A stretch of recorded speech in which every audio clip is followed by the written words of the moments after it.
So can you share some insights in the difference between culture and engagement? Sure.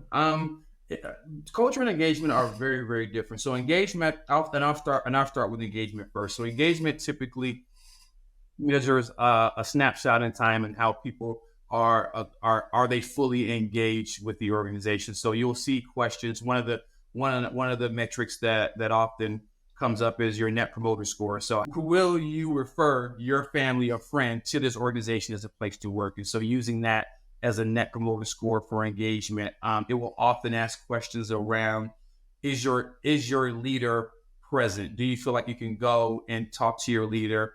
Or leadership is being transparent. So really snapshot in time type questions or metrics will allow you, which is important. It allows you to really to look at some of the aspects that may be showing up in your organization. So think of them as the symptoms of a cold, and putting it in healthcare terms. So I think of your engagement survey as here as here are the symptoms that are popping up in your organization. But when you think about the culture, it gets down to, well, how did you get this cold? Where did this cold actually come from? What is it? Is it a bacterial or a viral infection that's coming up? So your culture is measured by looking at how is the actual work getting done? How are people experiencing work? So things that may seem simple or nonchalant to others, as if I want to present a new idea to our leadership team, how does that make me feel? Do I feel nervous? Do I feel anxious? Am I excited? Or do I feel like my idea is going to not get the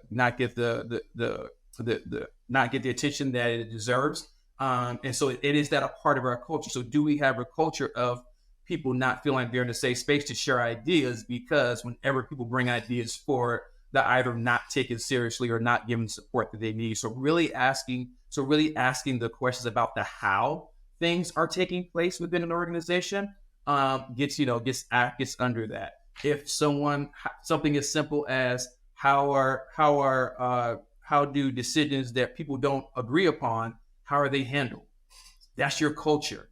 The proverbial meeting after the meeting. Do people feel as if that when in there in the meeting and they're talking about a sticky subject, that they can actually speak out, voice their opinion, feel like they're in a safe space and not feel like they're retaliated against? Or are people, as you look around the room, everyone's saying yes, yes, yes, but in your heart of hearts, there has to be an objection somewhere.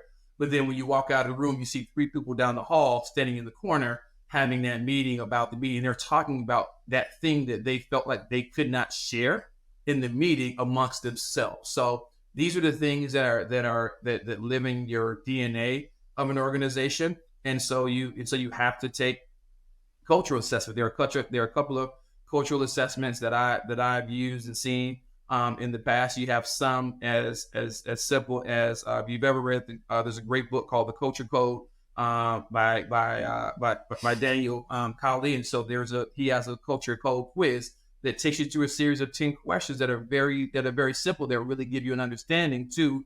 There's another organization called Human Synergistics that has a robust cultural assessments, which gets after things as far as adversarial accounts, being complementary of each other, how do you bureaucracy, and measuring all these things on a very deep level that allow you to really understand the culture that is living within your organization. And so being brave enough to really assess your culture is I will always see as the first step in any initiative for leaders and institutions.